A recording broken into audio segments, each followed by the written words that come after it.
I thank you, Amitabh, and the CSR group for coming up with the whole Feminist February initiative. I believe it's absolutely pertinent for the youth today to understand what feminism is all about. Many times when I'm indulging in a conversation with someone from the opposite sex, she goes ahead and proudly tells me that she's not a feminist. That somehow disturbs me, it makes me cringe. Because the thing is that feminism has been misconstrued into male bashing, male hating, or for that matter, an image of a strong, independent woman who does not need a shoulder to cry on. Now, that in itself, I personally feel is messed up.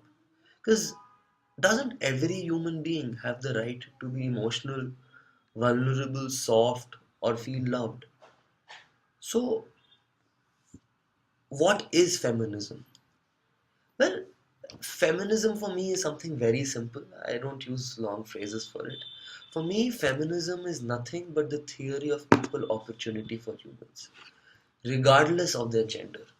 It's about men and women being treated equally and respected and valued in the same manner as well. So, feminism at the end of the day boils down to someone being a good human being and respecting the other person and not pushing them down or taking undue advantage of their differences. And that could be male to female and female to male as well. If you think about it, this argument could be vaguely extended to racism as well. What I mean is, if you're not a good human being, then you might still respect a woman of your race, but might be an asshole to someone from a minority race. Now, isn't that messed up as well?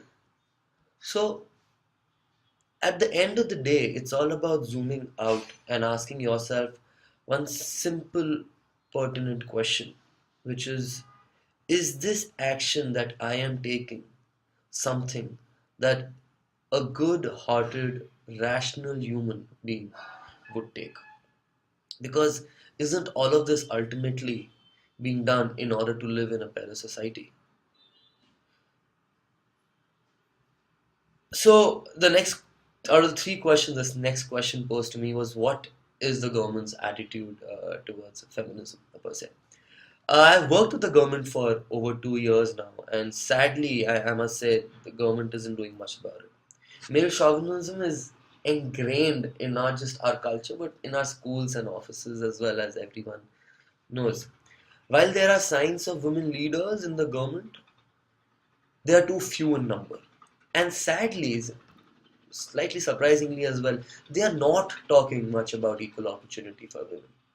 And it is not something which is on top of their agenda. They are aware of the issue, but unsure of the way as to how to proceed with the problem. How do I see the youth making contributions to what's this cause? Well, the rise of social media, conversations are becoming more powerful, diverse, and fluid amongst the youth. Many young professionals are also taking time out of office to volunteer with a cause or movement dealing with this issue. So in the future, I see the youth becoming more and more active and taking up even more dynamic role in this issue. So finally, I just like to say this: if nothing that I said makes sense, just remember three words: feminism is equality. Thank you.